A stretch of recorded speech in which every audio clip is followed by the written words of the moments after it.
Hey friends, I'm Ash. I'm Mel.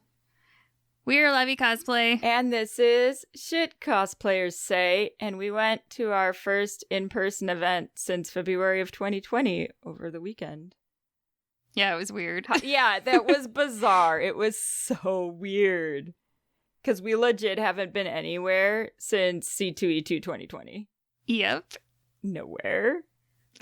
It was good though. We got to see some people that we haven't seen in a long time and meet some new people. And yeah, Wig Cosplay came up to visit, and we had randomly decided a few weeks ago, oh, why don't we go to this small event in Peoria, Illinois, because why not?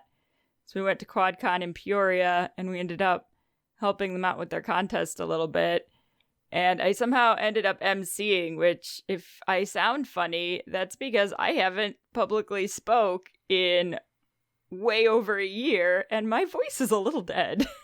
Not only that, but then we also got interviewed for one of the panels, like right after that. So it was a lot of talking. That's true. The professors were also there, so we did a panel with them towards the end of the event. But if my voice sounds even close to how it feels right now, I can only assume I sound a little bit like some sort of frog character or like a raspy old man. I'm not sure which one right now. Raspy old man. I'm really not sure because my voice took a beating because I'm out of practice. Your throat does have muscles in it that need to be conditioned. And they were not. And they were not. They were not. No. Do you need to do warm-up exercises next time? Yeah, I guess so. It's funny how, like, you don't realize how out of practice you are for so many things. Because I also forgot about all the sensory overload that happens at events, and I didn't bring any of my stuff to be prepared for it. And I'm completely out of conditioning for that, too. So, that's fun. It did not help that we were in, like, a legitimate convention center, too, with the super high ceilings. So there was just that, like, crowd noise everywhere. Well, I will never understand why events feel like they need to blast music on top of, like, the noise from the crowd. And then you will always still have somebody on a microphone also yelling things. Well, because they had the PA mic, they had the mic in the panel corner, and then they also had a megaphone. There was a lot. It was a rough time for my sensory system because I did not bring my noise-canceling earbuds with me because I forgot that I need those sometimes when I'm at particularly these smaller events where you're in the dealer's room the entire time. Like at a normal con, you're not typically, like at a 3-day, you're not typically in that space for the entire time, so I don't always need them, but at smaller events, usually I do, and I completely forgot about it because it's been since February of 2020 that we have done anything with people. It's also one of those situations, like, I'm sure that everybody has somebody in their family like this, where you're, like, talking, and then other people are also wanting to hold on a conversation, so then they talk louder, and then the other people talk louder, and then just everybody's, like, yelling at each other. It reminded me a lot of that. I mean, I couldn't understand a word anyone was saying because I can't do it. If there's multiple noises going on, I don't hear anything. I just hear noise. So which is somewhat what the earbuds help with, is they help filter out some of the background so you can hear what's in your foreground. But I forgot them. I still made it. My throat hurts, though. You survived. I have a sore throat from doing the thing, but it was a good time. It was nice. Yeah, it was a good warm-up to going back to doing events again and being around people. And it is really weird to be around people where, like, 50-50 mask and no mask, because Illinois lifted their mask mandate, so the event did not require them. So that was really strange, too.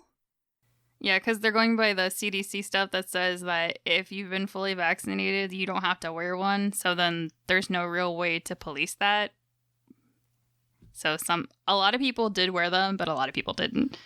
I ended up having to pull mine down when trying to MC because there was just too much noise and I couldn't get loud enough on the microphone.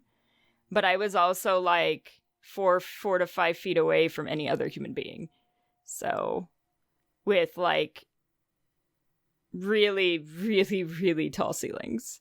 So it's like, well, I'm fully vaccinated. I should be okay. But the rest of the event, I wore it because I don't trust people. Yeah, I pretty much just took mine off when I was eating. So. Although I'm kind of down for masks anyway at con because I don't really want to get con crud. I know, like, having gone this long without actually getting, like, a cold or something, I'm like, this is amazing. Let's keep doing this. Yeah, the only things I've had are allergy related, which I'm pretty sure my allergies are going bonkers because it's like 95 degrees in the Midwest right now. And then it keeps dropping down to like 50 something at night. So have you seen the memes floating around Facebook that say the Illinois weather sounds like road directions? Yes. Like 55 to 90, 94. It does because the Midwest cannot make up its mind as to what season we're in, and it's killing me. I know. I had to wear like a jacket last week, and I'm like, what is this? I can't handle it. So I'm sure part of my sore throat is also my allergies being really bad right now. Because we were outside, and I haven't been outside in like forever because I don't go outside much. I'm not a fan of the sun. So no. Well, if I get too much sun, then I don't feel good. Of course, that's a thing sometimes. Yeah. But we went. We did it. It was interesting. It was good to see Wigwig. We missed them. Yeah. They came to hang out, and then we just kind of dragged them with. So they got suckered into this. Sorry, not sorry. Sorry, not sorry. That's all right. It was fun. It was a good warm up to getting back on stage and doing things because we also haven't like done a legit performance since ICL preliminaries in 2019. Yep. It's weird to think about. Not together. You did one at C2E2. That's right. I did one by myself at C2E2, but it's been since 2019. Like it's been since over a year. I mean, yeah, it's been a really long time.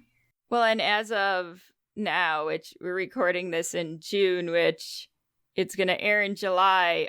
We also did not forget about Pride. We just forget when things air. So happy Pride to everybody. Yes.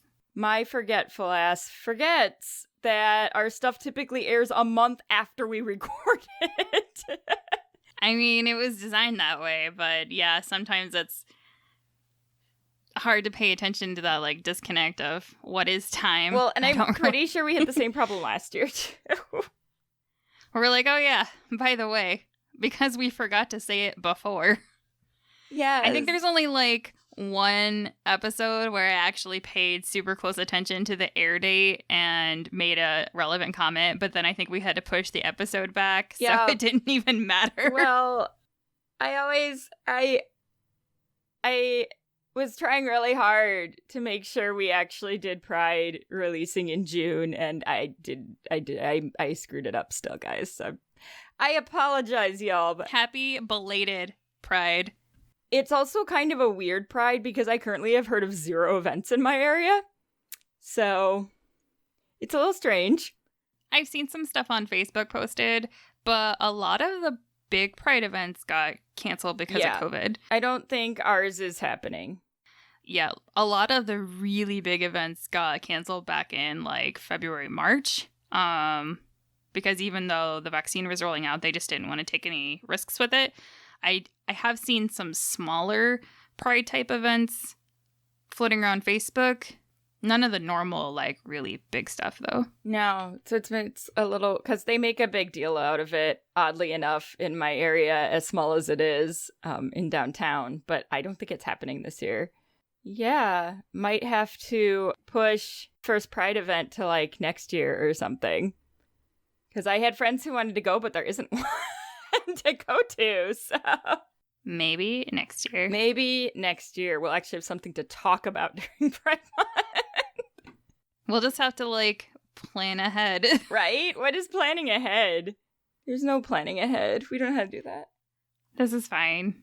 Well, and I'm always, like, wanting to go, especially because so many of our friends perform during the Pride event. And, and none of them are obviously doing that this year, so it's kind of like, oh, I probably would have gone this year, but it doesn't really exist, so I can't. There's always next year. The show must go on. Always next year. Well, speaking of the show going on, we've had requests for more performance-related episodes. I'm excited to find out that a lot of you are interested in the performance aspect of competing, because it does tend to get pushed to the wayside. So we decided to fit in another episode on performing. What we're going to talk about in this episode is the typical types of performances and how to make them successful, and some things that you may want to avoid. Which obviously you are all adults and can make your own decisions for yourself. We're kind of going to go through sort of like in theater, how there's certain things where like, you may or may not want to audition with that song or that monologue. There are things like that in the performance aspect of competing, where it's like, you may want to avoid that, but we'll get to it. We have grouped performances into 3 types of common categories: the musical theater or song performance, the dance performance, or the skit, comedy, and drama performance. Wah, wah. These are your common things, the performances that you typically would see, because we were trying to figure out like how do we group them together. This was the best way that I could think of. And we're going to start with our personal favorite, the musical theater / singing skit. I know you are all shocked. Shocker! We love doing musical skits. This should not be a surprise if you've ever seen us perform. Well, and even just stuff that we've talked about, like our inner soundtracks. Yes. In the back of our brains. Yes. How frequently we break into song. Yes. Yes. It's true. We're suckers for musical theater skits. It's just, they're catchy. They're fun. Like, people typically will relate to them either through like the song itself or the source material. You can parody them. They're typically catchy. They usually work great within that 2-minute and 30-second time period you get. There's just so many wonderful options in the musical theater realm. Yes. And it's also great for solos, which is a huge plus. Yeah, because there are a ton of really good Broadway type solos. Because it sucks to be on stage by yourself. I'm not going to lie. It's hard to fill an entire stage by yourself. Yes. Yes, it is. There's not very many people that can do it really well. No. If you're trying to do a skit by yourself. It doesn't happen frequently. So the music really helps set the mood and fill the space and almost acts like a second performer for you, which is really nice. I could see that, yeah. Because I've done monologues before as an actor. Monologues are boring. Yeah, we're going to talk about that when we get to the comedy and drama skit, or your straight up scripted performance. Yeah, monologues are boring to watch and they're boring to do. Yeah, you better be pretty freaking talented or your monologue is not a good choice for you. But, all right, but back to musicals. What I really like about music, and you can use music even if you are doing like spoken word as well, is it helps set the mood and the environment for you, because you only have 2 minutes and 30 seconds to set this up, which is not a lot of time. And so it's really hard to do your skit and get whatever necessary exposition that you need in during that time frame. So music's definitely one of the ways that you can quickly set the scene. Also, if you can sing, you actually performing the song could be a boost to your performance score. I say if you actually can sing, which we will cover. Don't force yourself to do it if you can't sing that particular song. It's better to use the actual vocal track than to butcher it. Well, and you can use the actual track, like that's fine. America is really the only place where people record their own audio. Most other countries will use the exact audio from the movie or play or whatever that they're doing. They don't make their own. Frequently. Yeah, frequently. It's just us that are weird, that feel like we have to go the extra mile and record our own audio. Yeah, I mean, you could have just stopped it. It's just us that are weird. It is. It's just America. It's just the United States. America. That thinks you have to do this. everywhere else, you can just use the audio from the actual show and it's fine. But if you are choosing to do a musical theater or singing, even if you are actually singing, you still have to remember that you have to act. So that's always something to keep in mind. If you're not going to be able to move and sing, then that's probably not going to be a great choice for you either. Unless you have one of those costumes that just has the stage presence by itself to take up the entire stage, you're going to need to move around the stage. Okay. The only one I can think of where you could legit just go up there and just sing, and I'm going to remember what show it's from, but it's one of the space shows, and the character who's obviously like extraterrestrial is singing opera. Oh, The Fifth Element. Fifth Element. You can go, if you're doing that, you can go up there and just stand there. That's fine. Yes. That's fine. Also, if you're doing that, I would love to see you record that, especially if you sang it by yourself, because, oh my god, that scene. If I remember right, though, you actually cannot sing that song. I think it has to be tuned digitally, because some of the notes... There is somebody that can do it, because I've seen a video before, but my understanding is most people cannot sing that song. Well, yeah. But, you know. I could not sing that song. It's not a thing. We are also going to talk about some things you may want to avoid, because what we're hoping this is going to help you with is figure out what type of performance may play to your strengths. So musical theater, if you are an animated person who can lip sync well, who can use their stage, this may be a good option for you. This is probably your safest option, honestly, is doing something in the musical realm or something that already has audio that exists. It's kind of a nice starting point. But we're going to go back to singing your own performance. Now, we do sing our own performances, but we can carry a tune. We do get our stuff auto-tuned sometimes, but auto-tune is not going to save you. So, like, the disconnect with auto-tune is people think that you can just run a vocal track through auto-tune and it magically makes it better. That's not how it works at all. That's not how it works. No, it just evens you out, but it can't fix bad vocals. So I kind of see it a lot similarly to when we're talking about craftsmanship, and there's things you're like, yeah, I could make this, or I could buy it, or I could do this the long and hard way, or I could take the shortcut. Well, if doing it the long and hard way, or if, you know, making this thing that you wouldn't necessarily make from scratch, if you can do that well, it's going to benefit you overall, because that just adds another layer of complexity to your costume. But if you make this thing you didn't really need to make and you butcher it, it's going to bring your overall score down because you butchered it. Vocals are the same thing. Very same concept. There are also songs to avoid. Just like in the theater realm, there are songs and monologues to avoid. There are songs that have been done to death on the cosplay competition stage for over 10 years. Yes.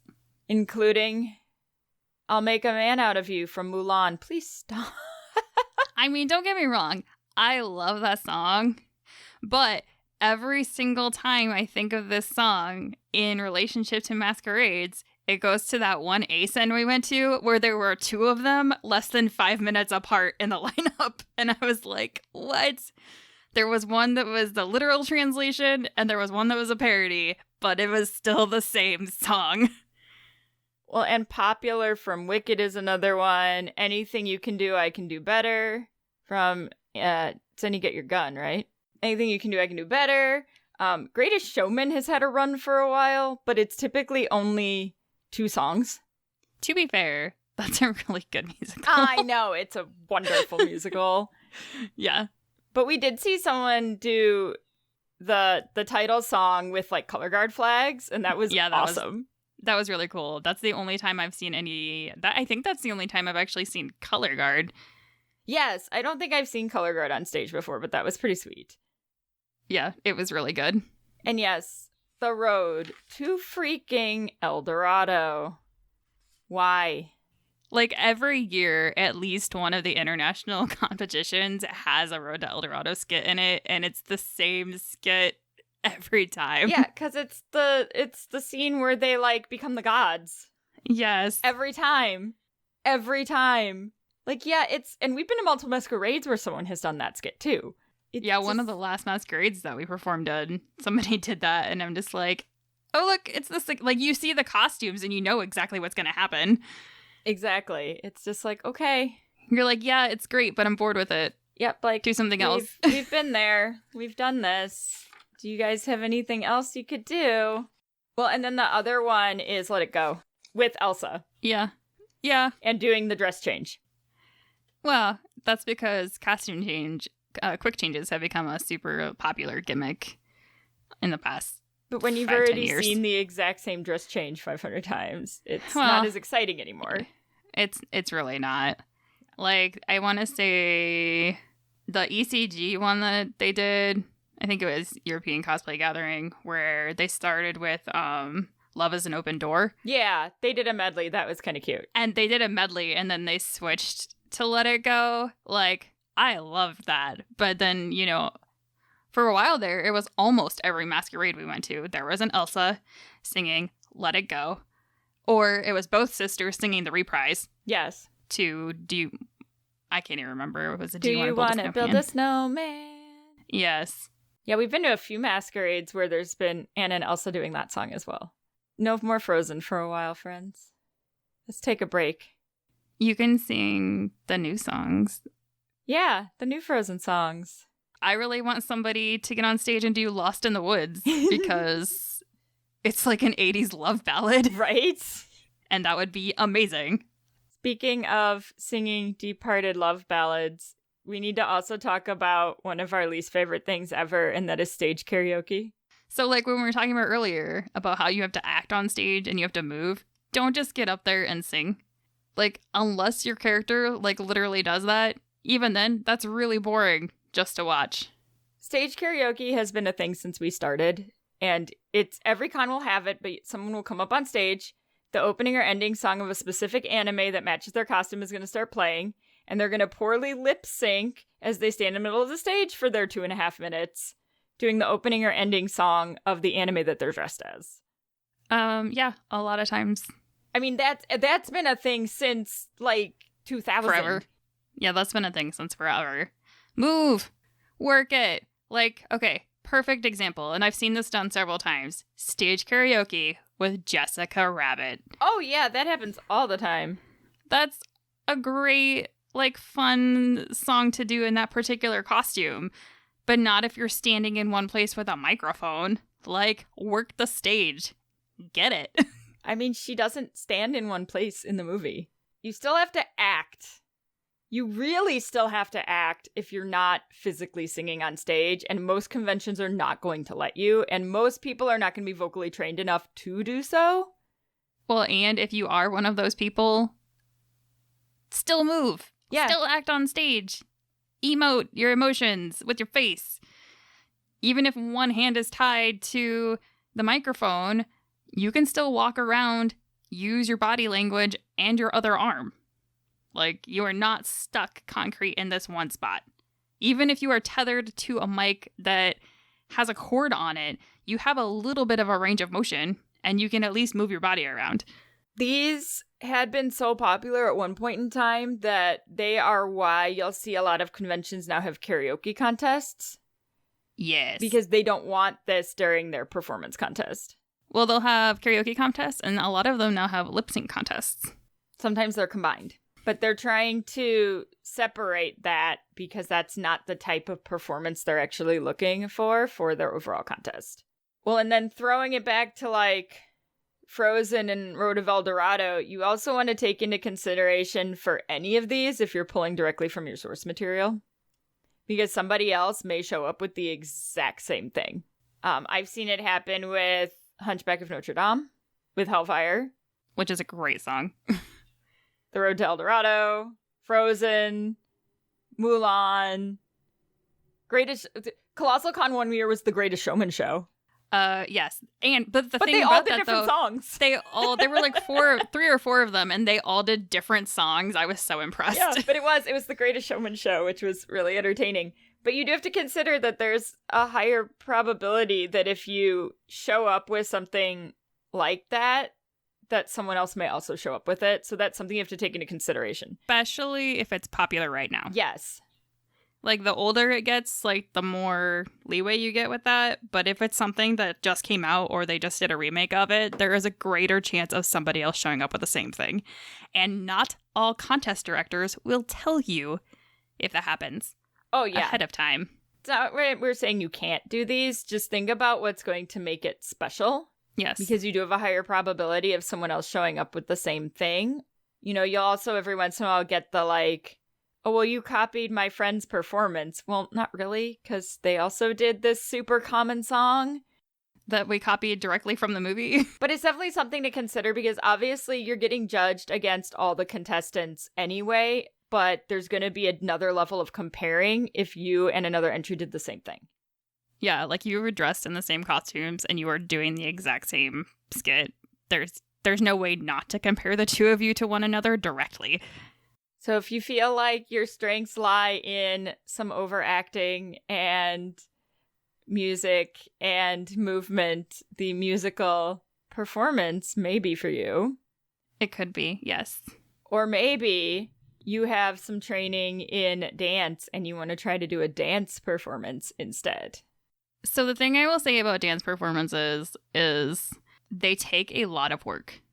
I mean, just like you have to train your voice, you have to train your body to do muscle memory for these particular dance moves. If you have a dance background, that's great. It's probably going to come a lot easier to you. If you don't, you're going to have to work much, much harder to get caught up to anybody else that does have that dance background. Yeah, having the basics down will make a dance performance a lot easier to execute because there are just a lot of simple basics that you may not be aware of if you don't have any basic like stage movement or dance training. You can use someone else's choreography, but you're still going to need like the basic skills of dance to pull it off. It's super awesome if you actually can do your own choreography well, but just like singing, do it well. Yeah, just like anything else, do it well. And be sure to outline, yes, I did this, or I used this video and copied this, or I copied part of it directly, but then I made up, 50% of it, what have you. Just be honest with your directors and your judges. Don't copy choreography like step for step from America's Got Talent and then be like, oh yeah, I totally choreographed this all by myself. Really? Did you? Well, and dance can be a great option for a solo as well. I would actually argue that dance is a lot of dance skits are better with solos. Yes. Because, again, it's if you can do it well, but then you multiply that, the more people that you have. The hard part about any performance that's heavily choreographed is you need a lot of time to rehearse. So if you can't rehearse your choreography, it's not going to look great. There are people who can rehearse separately and then make it go. I know there are. But yes, in most cases, you're probably going to need to practice with your other performers. Preferably in front of a mirror, for those of you that have never done dance before, so that you can see everybody at the same time as you're going. Because if somebody's off by like half a beat, it's going to throw the whole thing off.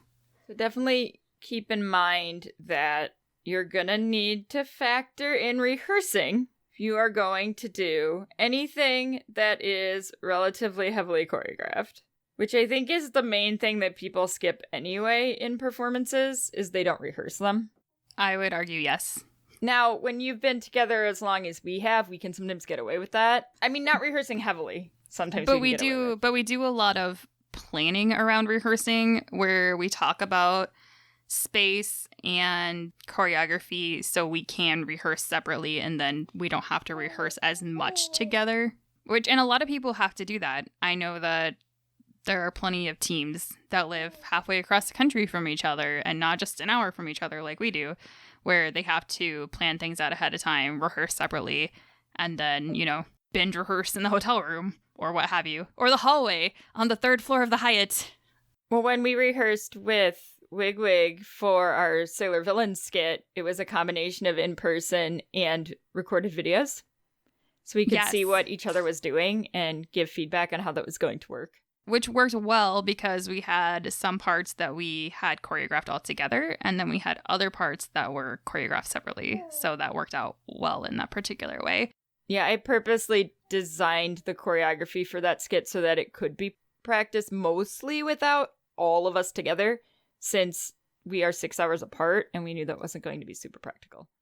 But we still had at least 3 or 4 in-person rehearsals before Colossal Con, so we took turns making the drive to make that happen. So keep it in mind, the more people you have, the more rehearsal you're going to need, which brings up my probably least favorite thing about competitions. I'm sorry, friends, but the Love Live skits get me every time.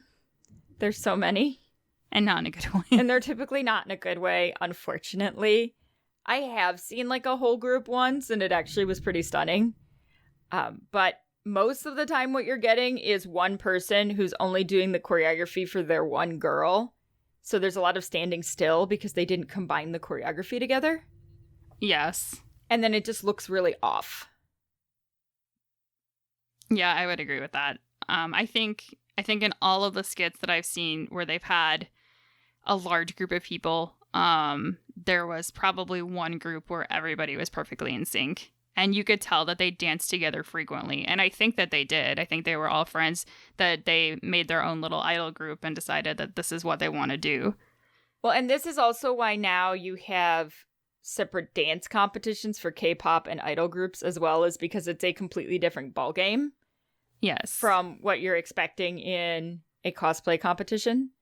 Well, and make sure that everybody's invested in it too if you're going to have a larger group, because I've seen a lot of groups, and they don't even necessarily have to be large groups, with maybe like 3 or 4 people where you can tell who's really into what they're doing and everybody else is just kind of there to be a part of it, but not really kind of into what's going on.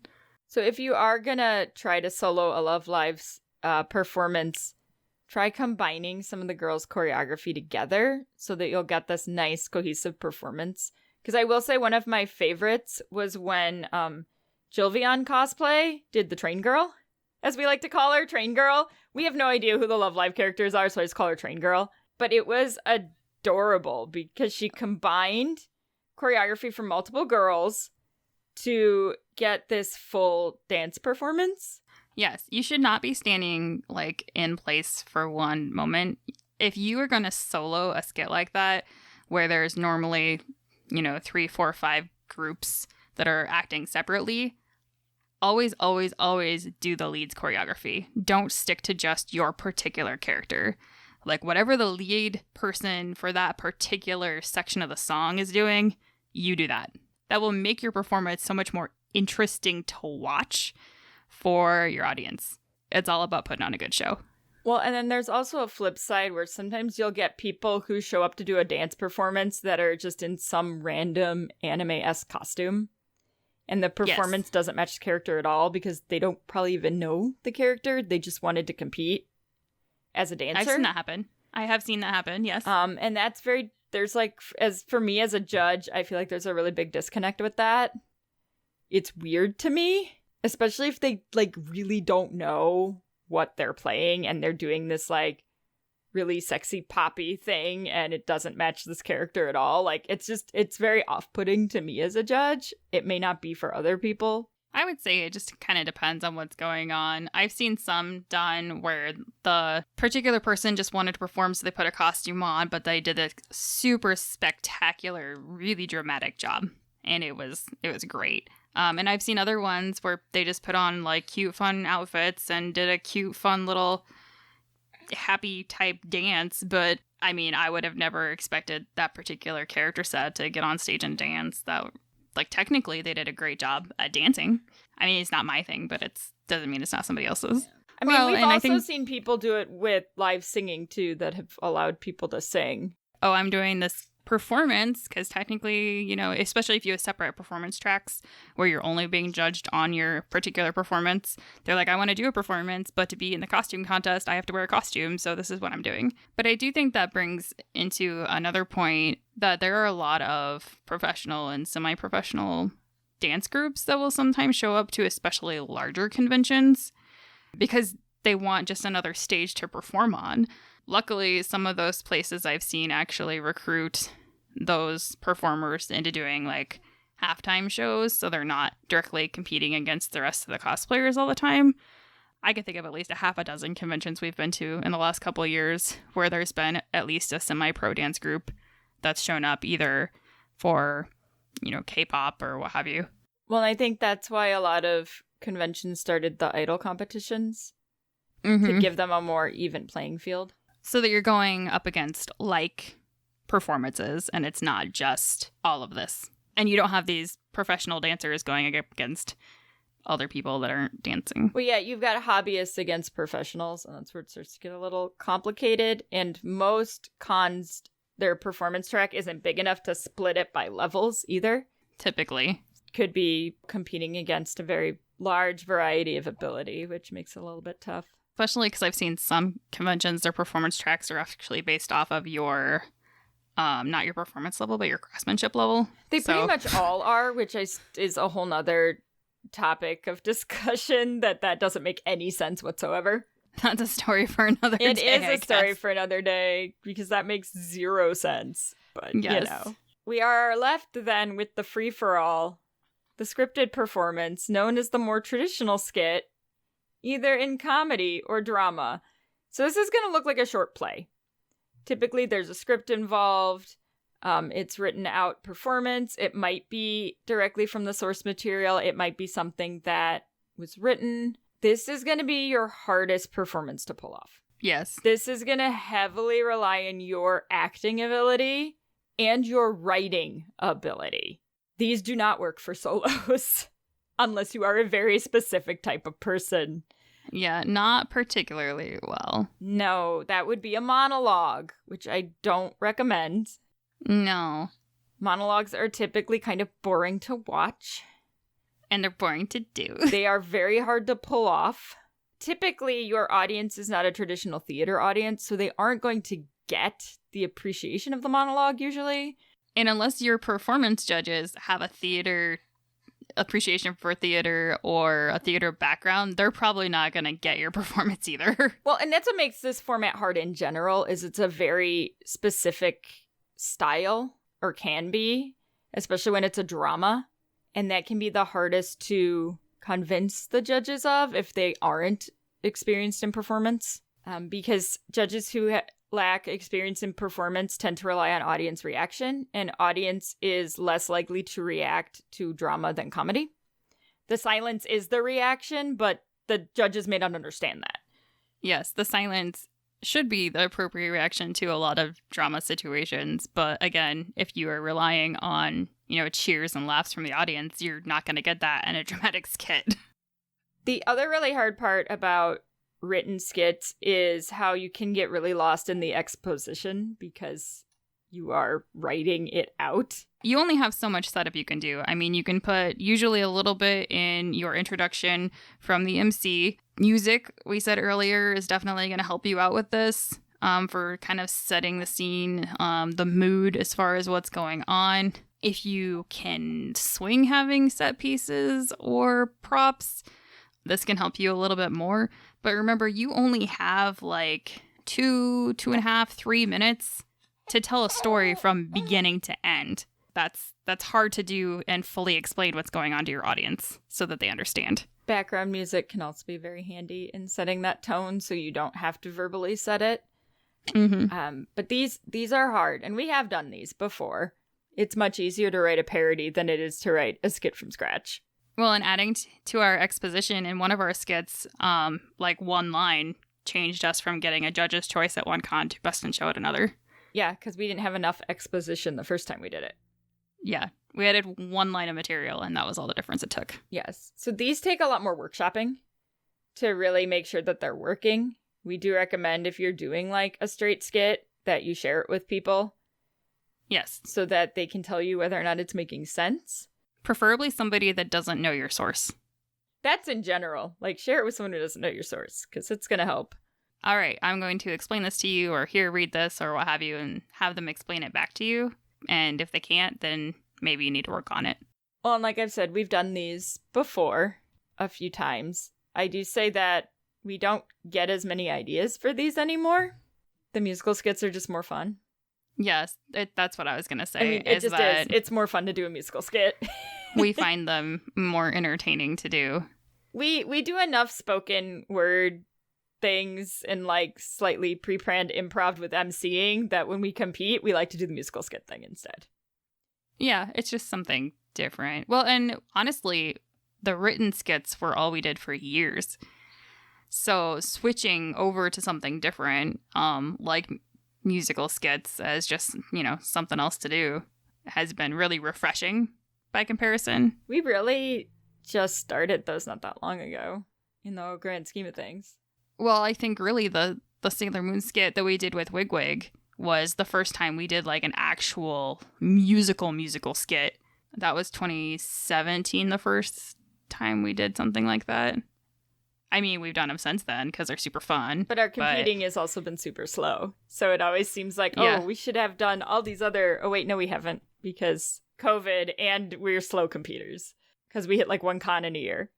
Even when we were doing a lot of exhibition stuff, I mean, outside of whenever we used to help out and do some of the comedy stuff for like our friends, 18 plus show, we did some musical stuff there and it was super fun. Besides that, though, it's all been spoken. So what are some things you need to know about doing these kind of skits? The cop-out, the one that typically happens, the one that is sometimes problematic, is the use of slapstick and crude humor to get an easy laugh out of your audience. Yeah, if you are not the Three Stooges, don't do this. See, as a trained actor, I've always been taught that, like, using crude humor and cursing and everything is, like, a cop-out. That if you're good at what you do, you shouldn't have to resort to that. And I like doing me some slapstick, I'm not gonna lie, but there's a way to do vaudeville well, and then there's a way to do it where you're just like, oh my gosh, why? If you're doing it to get just a reaction out of people, and I'll say this for anything, there's a lot of things that we see in skits that recur a lot, and like you said, this is one of them, where people do it just to get a reaction out of the audience, but it's not always a good reaction. I mean, if you're relying on that, then I wouldn't do it personally. People laugh when they're uncomfortable as well. Yes. Now, the judges may not know that laughter is uncomfortable versus like audience reaction of enjoyment, but people will laugh when they're uncomfortable and they don't know how else to react. Yes, people do that in real life too. I can remember there was one skit where it was a copy of like the same character and they literally beat each other up for 3 minutes. And yeah, people were laughing because it was like just kind of weird and ridiculous. So they were laughing because it was like, oh, this is hysterical. But then it kept going. I can think of one where there was a character in the particular game, they beat up an animal and then the animal rebelled against the character. And yeah, it was kind of slapsticky and it was kind of funny, but for like 30 seconds. And then they drew it out for the whole like 2.5 minutes. And it's like, why did this not end 2 minutes ago? That one was really unfortunate because it would have been an amazing skit if it had been 30 seconds long. Yes. Because it got to the punchline right away. Yeah. But then it kept going. Yeah, it would have been great. As we've discussed before, you typically do not have to use all of your time unless otherwise required. Yeah, you do not have to use your whole time 99.9% of the time. And I about guarantee if you want an extension, you probably don't need it. There's probably a way to trim it down. The other one that you will typically see this at smaller conventions, is the inside joke skit, where only you and your friend group that are on stage actually understand the skit. You used to see this with Hatalia a lot, where there would be, and for some reason, these groups also rarely, if ever, brought recorded audio, so they would try to do their lines live with no mics on the stage. Which is really, really hard to do in a giant room with high ceilings that's, full of people. But typically what these performances will look like, it's obviously a group of friends. They tend to be on the younger side, so more like the pre-teen, early teenage. and they are doing silly things together and jumping on each other and laughing and saying all these jokes, and the audience has no freaking idea what's going on. You should run your skit by somebody else to make sure that they know what's going on. Well, and we get it. You want to come and you want to have fun with your friends and go on stage. Maybe think about it. Maybe turn it into a TikTok instead, because you're actually taking a spot from someone that wants to compete. I mean, if nobody else knows your inside joke, it's not funny to anybody else. Similarly, if they have to know the source material to understand the punchline, then maybe you shouldn't do that either. Because even if it's super popular, somebody in the audience is not going to have seen it. So you're not really performing for everybody. That's why we ended up having to add one line to our Sword Art Online skit, just in case, at the height of Sword Art Online's popularity, one person in the room hadn't seen it yet and didn't know it was a video game. But it could happen, even though it was the height of the popularity of that particular show at the time. Still could happen. And just in general, like, don't do your audio live because it's not going to work out. And most places won't let you. They won't honestly. let you anyway because it's a liability, because we can't control what you're going to say. Yeah, as soon as, and honestly, recorded audio is so much better. Like, I remember the days of handheld mics on stage and drop mics. There was always something wrong with them, and they were always awful. Cons want you to do recorded audio because it's better. But second, it also prevents you from saying things you shouldn't say on stage. Because we have seen that happen. People have done it where they've run their, like, bit across and it was fine beforehand, and then they go up and do their comedy bit and it's totally not appropriate. So most cons will not give you a live mic, one, because they don't want you to break it, but two, they want to be able to control what you say. Because it's typically a G-rated audience, with the show itself being at most PG-13, and they want to make sure you don't say or do something inappropriate. The other thing you may or may not want to avoid, or you may want to use with discretion or selectiveness, is memes. Well, and this is a lot for the same reasons as we talked about with the inside jokes and the source material. Like, not everybody's necessarily gonna get it. I mean, that's also because we're old. A lot of them do go over our heads because we have no idea about it. Well, but if you think about your average masquerade audience, you're going to have an all ages group. I mean, your G-rated kiddos in there don't even technically have permission to use the internet yet. Right. And then you're going to have people that are older than us in there. I mean, use memes with selectiveness. You can use the meme as like an added layer. And it's the same thing with the source material. Like, if it's an added layer where, yes, it's entertaining to everybody, but if you happen to know about this, it'll be more special or more entertaining. Like, that's fine. Don't rely your entire performance around it. Our Sword Art Online skit has a lot of that. Where, like, you don't need to know, but if you do know, it's even better. And the prince, yes. Who wants you to send him money? Yep. Yep. Speaking of memes, y'all stop rickrolling during contests? I can't anymore. That's been going on far too long. Can we just stop? Well, and the other one that I remember from back in the day was the Chappelle show. Whenever everybody would rock around the Hyatt going, okay. Oh, well, yeah, there's always been... People were doing Just Do It for a while in every single walk-on and performance. People still dab, which I can't stand either, because it's like, oh, look at this costume, look how great they are during this walk-on, and then they dab at the end, and I'm like, why'd you do that? Why? Why did you have to ruin it? Like, why did you ruin this for me by dabbing? Like, why do you have to do this? Yup. Like, just stop. But yeah, don't rickroll us. It's old now. Well, and then there's some things to take into consideration with drama versus comedy, because drama is intrinsically more difficult. Not that comedy isn't difficult, because good comedy is also difficult because it relies heavily on timing. Drama relies more on your ability to emote pure and difficult emotions. And to get a reaction out of your audience. And it's draining in another way, and you also can't rely on audience reaction to pump you up. Because if you're doing it well, they should be quiet. Also, to be perfectly honest, dramatic skits just aren't as much fun.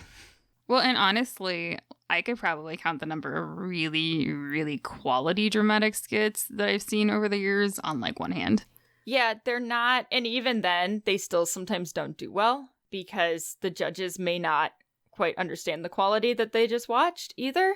Well, and I know we keep saying because the judges may not have known, most conventions are not going to hire performers to do the performance judging due to logistics, and it's understandable. This typically comes from the fact that maybe you can only have 10 performance entries. Are you really going to want to pay for 3 extra judges to judge 10 entries? They let whomever's judging craftsmanship also judge performance, and that can be a mixed bag. Sometimes you will have, you can find crafters who have performance backgrounds. Case in point. Yes. It's just whether or not the convention's going to pay attention to that when they pick judges. So sometimes you'll end up judged by people who don't really have the background to maybe understand some of these nuances, like what makes a good dramatic skit or makes like a really good dance performance, because they just don't have the overall experience. And depending on the convention, it can be simple to figure out who is the best. So it really just kind of depends on the convention and the pool of contestants and then the judge's experience. That's going to be just the same with craftsmanship. Whenever you're building a craftsmanship judging team, typically you're going to look for something that's really well-rounded, because not everybody can be a specialist at everything. It's impossible to be a master of literally every trade. So you typically try to people whose skill sets complement each other so that they can have productive conversations about craftsmanship as a whole, which is why you use a team versus like one person doing your judging.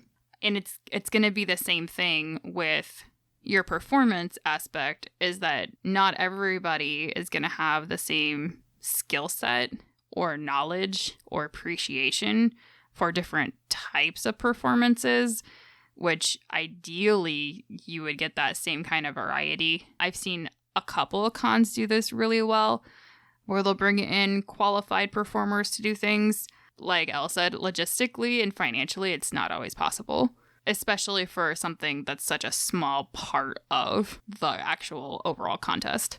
Now, as a judge, I do enjoy a well-done dramatic skit. As a performer, they drain me like nobody's business. So they're not necessarily my favorite. I like my comedy, but true comedy relies all on timing. And you have to be really in sync with your stage partner for good, solid comedy. Was going to require a lot of rehearsing together. Well, and dramas also do really well if you put music and stuff behind them too, because that really helps you with setting the theme and winning over the audience, and it helps fill some of your space. But you can also try to fill your space with sets, which we are going to talk a little bit about sets as well, since they... Ooh, that was I heard that. Thunder. Thunder. Sets have gained popularity over probably the last 10 years. Not all conventions will allow them, but the purpose of a set is to enhance, not distract. Your performance should not be your set. Just like you don't want to rely on your costume to be your performance, your set should not be your entire performance. It should be elevating what you're doing and not taking away from it. And we've seen skits before where they bring these big elaborate sets and they're trying to do all these set tricks, and there's so much going on that you have no idea what the actual performance is, because they've got this massive set and they're doing all these different things and you're like, what? Or they just bring this big thing on and then never use it the entire time.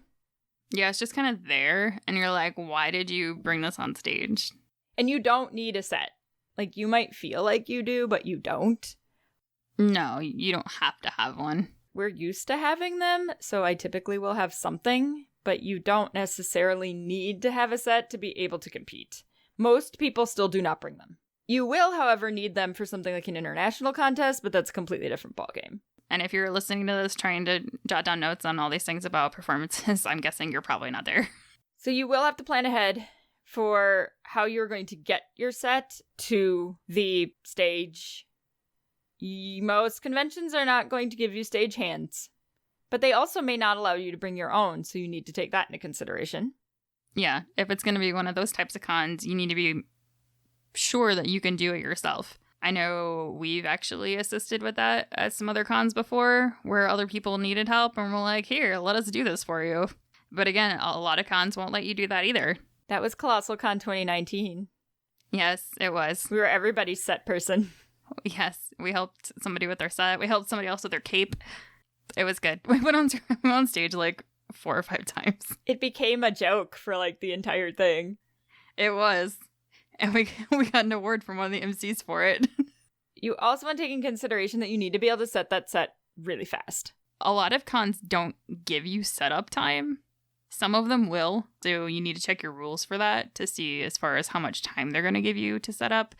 But a lot of cons don't, and it just, whatever setup time you take counts towards your overall time. A good rule of thumb is if your set can't be set up before the MC would be done talking, then it's taking too long. So you've got a short And that period does of time. not mean write more. No, it does not mean write more. It means you literally should have a set where someone brings it on, sets it, and walks off. And that's it. Because that's how much time you have. Now, again, internationals are different, but we're not talking about those. But they give you more time. But they also don't give you a stagehand. So. Well, and the other thing you're going to have to remember, too, is depending on what con you're at and what their particular area is like, are they going to have anywhere for you to store your set? Are you going to have to carry it around with you? Is there even going to be room for you to get your set from point A to point B? Is it going to fit through this doorway you need to go through? There's a lot of logistical factors that are involved. So if you're planning on using a set, I would definitely communicate with your coordinators ahead of time to try to find out how big the stage is. How do you get on and off the stage? Will there be helpers available? Can I bring a helper? Our favorite option is the rolling rack. Still to this day. I mean, it's just easy. It is because it has wheels and you just roll it on. You just roll it on. I mean, that's literally how it works. Although I do like the PVC pipe frame because you can fold it down into something else. PVC pipe frames are just so much more customizable and you can make them 3D really easy. I think the next one that we design, I want to do like a combo of PVC and flat packing just for shiggles. I think that'll be good. I think flat pack would be great for flying to Spain. So yeah, that'd probably be a good plan. But definitely keep in mind if you're bringing one, maybe check and see if you're going to have to drag it across a hotel, a convention center. There won't be any elevators and you're going to somehow have to get it up escalators that are super narrow. Yep. Hi, Omicron. Yeah. That was a nightmare. Now we know why everyone else stayed in the main hotel and not in the other one. Because the elevators are only for the hotel. Yeah, well, and luckily we had a friend that helped us carry it because it was heavy. Yeah, that was rough. We just need to put wheels on the bottom of our thing I know. And it'll be fine. So in general, if you're thinking of doing a performance, try to think outside the box. What can you do to make it interesting and different? Stay true to what you want to do, but what can you do to make it your own? So if somebody else does show up and does something with a similar concept or does the exact same thing, what's going to make your version special and really stand out? And make sure that it's going to translate to your audience. That's always super important. But basically, if you want to do something that's been done before, think about what you can do to make it unique and special. Is there something, a different song you could use? Is there a different character you could use? Is there a different way you could portray this song to make it different from what you've seen at other conventions? Especially if you have seasoned judges and or even judges that are seasoned competitors, there's a really good chance if you do something that is popular that's been done before, that they have seen it. You definitely want your performance to stand out in their mind as being something extra special. And so it's not one of those things where maybe you go on stage and they're like, oh, this again. But then at the end of them, they're like, wow, that was amazing. I love when that happens. Yes. That's my favorite when I'm like, oh, it's going to be that skit again. And then it's like, oh, wait, no, it's not. This is great. If you have any other performance questions, feel free to email or DM us. We are hoping to do a performance panel in the future. It just hasn't happened yet. Because COVID. Because COVID. Hopefully we can do that at some point in time here and actually show y'all some of the stuff that we're talking about. Yeah, it's been a long time since we've been able to do any type of, even whenever we did it as part of our regular masquerade panel, it's been a long time since we've been able to do that in person. I guess then if you all want to see us do the panel thing in person, you're gonna have to come hang out with us at Anime Fusion, because so far that's the only place we know we're going in 2021. It's a start. It's a start. It's somewhere to start. It'll just keep getting bigger if as it ends up being the only convention we go to. Yeah, we're gonna have to put 2 years worth of stuff we wanted to do into one con. I know, because now C2E2 is doing a thing that may prevent us from being able to go. By the time this airs, they may have solved that issue, but they're currently doing a subscription service that gives you early access to badges for C2E2. So you pay $99 for this subscription to their online content to get early access to their badges. So we don't know if we'll be able to get badges this year or not. Yep. Which is a bit of a bummer. Everything happens for a reason, and it'll be what it'll be. So it'll work out or it won't. Well, they'll just have to hire us again, and then we can just go. Yeah, I mean, that's cool too. Read Pop Y. Read Pop Y. Can't remember the last time I said that. I know, right? It's back. It's been a while. Well, friends, it's been fun. Hopefully, we will be able to perform in front of a live audience soon. But until then, I'm Ash. I'm Elle. We are Vie Cosplay. And this is Shit Cosplayers Say. You've been listening to Shit Cosplayers Say, an LVC production. You can find us on Facebook, Instagram, and Twitter at Podcast SCS. Our website is lavicosplay.com. Have a fun, crazy con or cosplay-related story, absurd cosplay question, or just something in general to share with us? Email us at podcastscs@gmail.com. Thank you for listening, and remember, just because you can doesn't mean you should.